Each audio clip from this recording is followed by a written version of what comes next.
tous, merci de me retrouver pour cette vidéo par signe. Donc vous pouvez regarder soit votre signe solaire, soit votre ascendant, soit aussi si vous avez un signe où il y a beaucoup de planètes dans votre thème de naissance, ce signe-là peut avoir une certaine importance pour vous. Je vous rappelle que ces vidéos sont d'ordre très général et que si vous souhaitez plus de précision concernant votre propre thème, concernant une problématique en particulier qui vous encombre ou qui vous perturbe, vous pouvez me contacter par le biais de mon site internet lacerisecosmique.jimdo.com. Dans la rubrique service, vous avez toutes mes prestations. Donc n'hésitez pas et je me ferai un plaisir de répondre à vos commandes.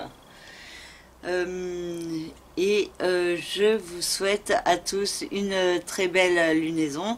Je vous invite également à visionner la vidéo d'ordre général car les vidéos par signe sont en complément des énergies actuelles décrites dans la vidéo générale.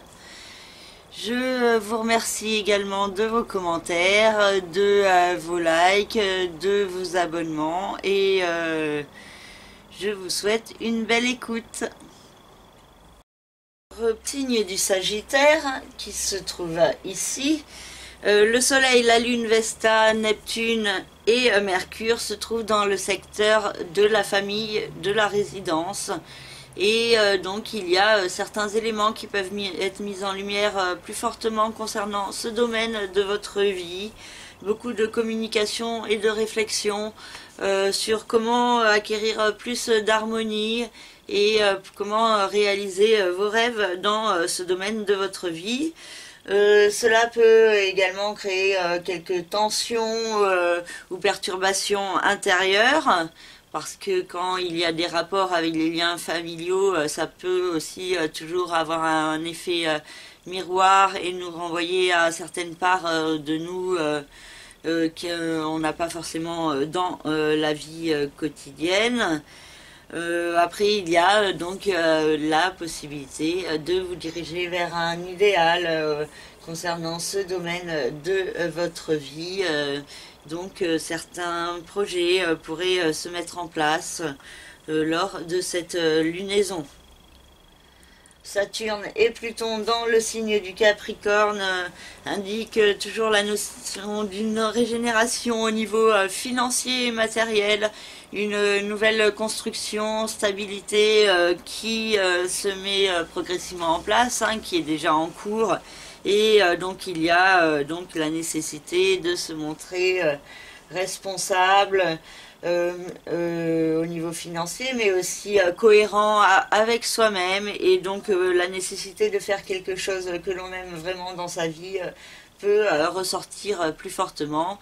Donc il y a peut-être des démarches qui peuvent être mises en place pour cette régénération au niveau financier et matériel. Jupiter dans le signe du Sagittaire vous donne un élan assez puissant cette année.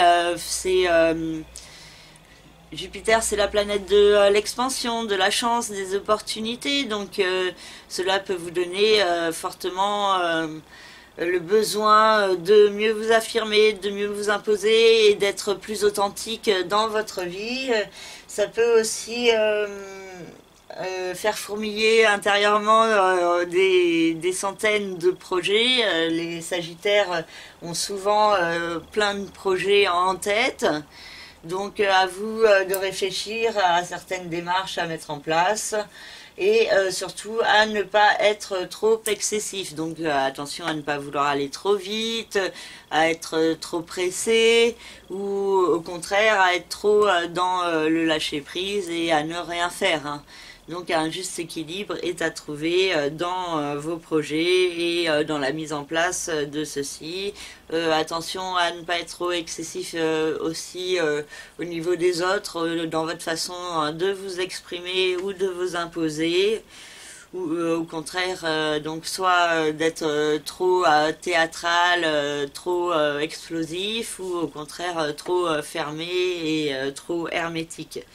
Donc toujours un juste équilibre à trouver intérieurement. Et si vous faites les efforts pour être dans ce juste milieu, Jupiter peut vous apporter de belles opportunités pour évoluer dans votre vie, pour aller de l'avant, progresser et donc connaître de belles énergies enrichissantes et sources d'évolution.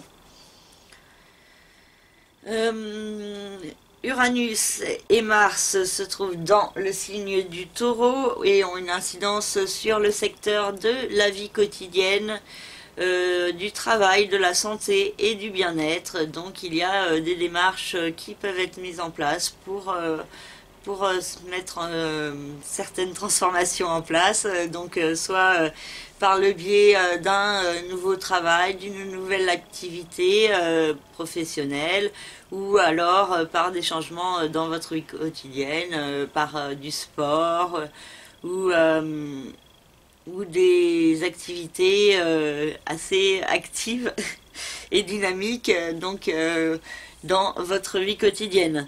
Attention quand même avec Mars dans ce signe à être vigilant, à ne pas vouloir être trop têtu, trop entêté, ou à ne pas faire attention et du coup il y a des risques peut-être de certains accidents ou blessures si vous allez trop vite et que vous manquez de vigilance.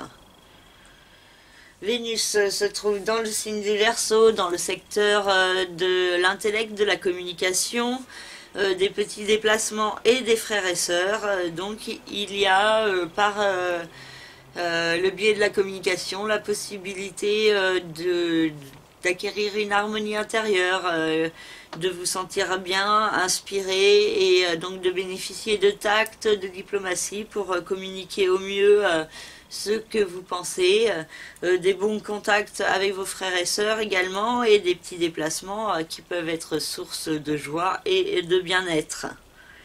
Et Chiron se trouve dans le secteur de la vie sentimentale, affective, créative et le secteur des enfants également. Donc il y a la notion d'une guérison dans ce domaine de votre vie, donc au niveau sentimental et affectif en particulier, il y a la possibilité d'acquérir plus de bien-être. Donc peut-être une certaine chance peut se faire ressentir et également des potentialités créatives qui pourraient se révéler plus fortement. Voilà, j'ai fini pour le signe du Sagittaire. Je vous remercie de votre écoute. Si vous en ressentez le besoin pour plus de précision concernant votre propre thème de naissance, concernant une problématique en particulier, n'hésitez pas à me contacter par le biais de mon site internet lacerisecosmique.jimdo.com. Dans la rubrique service, vous avez toutes mes prestations. Je vous souhaite une très belle lunaison et je vous dis à très bientôt. Au revoir.